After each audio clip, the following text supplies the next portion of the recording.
My name is Steven, and you're watching News Chat today. What just happened in the Middle East is no small skirmish. The United States has officially launched military strikes against Iranian nuclear sites, marking a serious escalation in an already volatile region. Over the past few days, reports have confirmed that US B-2 stealth bombers armed with massive bunker-busting ordnance targeted key Iranian nuclear facilities at Fordo, Natanz, and Isfahan. These aren't just symbolic strikes. These are heavily fortified, deeply buried nuclear infrastructure sites, now reportedly obliterated. The operation marks the most direct and consequential U.S. military action against Iran in recent years. President Trump made the announcement himself, claiming that the United States has eliminated Iran's capability to develop a nuclear weapon in the near future. According to him, this move was necessary, both as a deterrent and as a preemptive strike against a growing threat. Meanwhile, Iran has vowed retaliation, calling the bombing a blatant act of war. Supreme Leader Khamenei has said there will be a response, and he has ordered all branches of Iran's armed forces to be on maximum alert. What does this mean for the rest of the world? Are we at the brink of another protracted Middle Eastern war? Or worse, are we taking our first irreversible step toward a full-scale global conflict, the likes of which we haven't seen since World War II? Let's walk through this moment carefully. Let's unpack the facts without partisan spin, without hysteria, and without ignoring the real risks that lie ahead. To begin, it's important to understand that this wasn't an impulsive move. Tensions have been building between the US, Israel, and Iran for decades. Iran's nuclear ambitions have long been a red line for both Washington and Tel Aviv. Israel struck first earlier this month, targeting Iranian assets with an operation they dubbed Rising Lion. According to Israeli officials, their initial campaign set back Iran's nuclear capabilities by at least 2 to 3 years, but Iran's counterstrikes, including missile and drone attacks that killed Israeli civilians, prompted Israel to ask for backup. And that's when things escalated. Despite multiple international warnings, Iran refused to back down. Tehran insisted its nuclear program was peaceful and continued operations at Fordo and Natanz. That's when the U.S. stepped in. In coordination with Israel, the Pentagon authorized airstrikes intended to deliver a decisive blow. Now here's where things become complicated. While the destruction of nuclear infrastructure may be considered a strategic success by some, the geopolitical fallout has only just begun. Within hours of the bombing, Iranian state media broadcast calls for vengeance.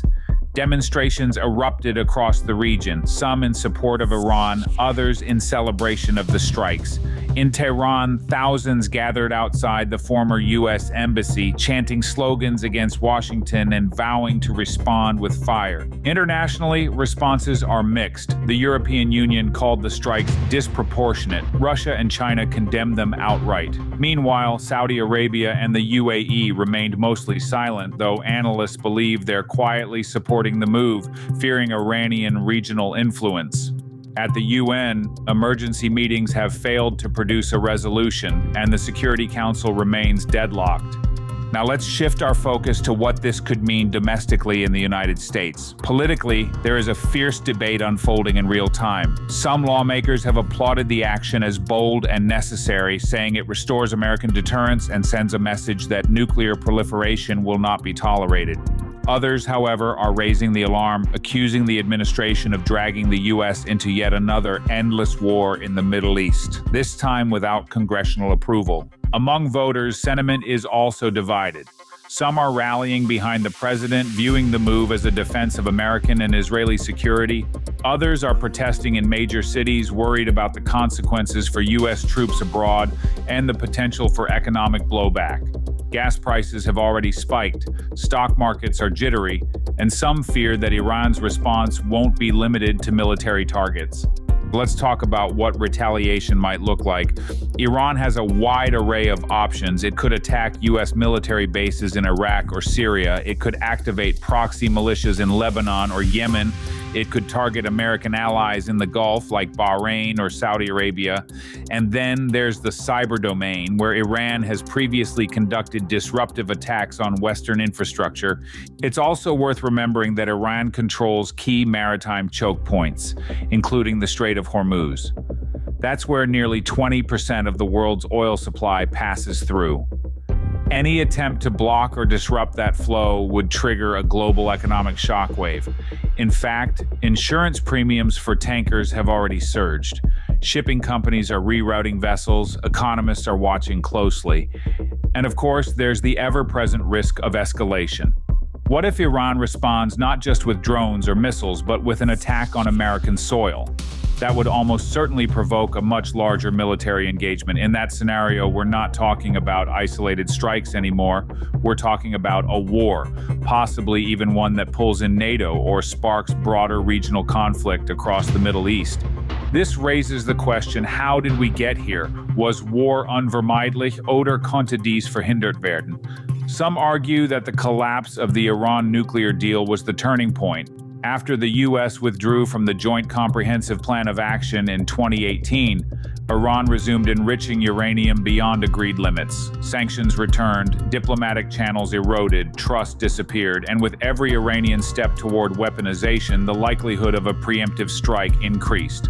Others point to Israeli pressure and regional fears. Nations like Saudi Arabia and the UAE have long worried about a nuclear-armed Iran. For them, the U.S. strike may be a relief, a message that someone's drawing a line. But that same message, when received in Tehran, feels like an existential threat. Meanwhile, voices from the global south, India, Brazil, South Africa, have urged restraint. They say this conflict distracts from urgent global challenges, climate change, hunger, economic recovery, yet their warnings may fall on deaf ears in Washington and Tehran, where military leaders are now preparing for what comes next. There's still a narrow window for diplomacy. Some analysts believe Iran could come to the table in the coming days.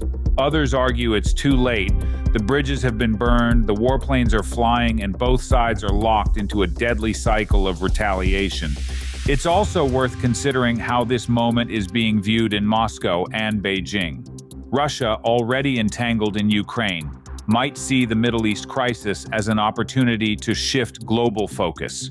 China, which depends heavily on Gulf oil, has called for immediate de-escalation, but has also increased naval patrols in the Arabian Sea. The world is watching closely. Domestically, the pressure is mounting. Americans want to know, will there be a draft? Will this lead to higher taxes? Will we see another 20-year war like Afghanistan or Iraq? And what's the end game? These are fair questions. The administration has yet to outline a clear exit strategy. Officials insist the strikes were limited, surgical, and necessary. But history teaches us that wars, once started, rarely stay confined. They spread, they mutate, they change the world in ways we can't always predict. In the end, we have to remember the human cost. Behind every missile is a story. Behind every strike is a family caught in the crossfire.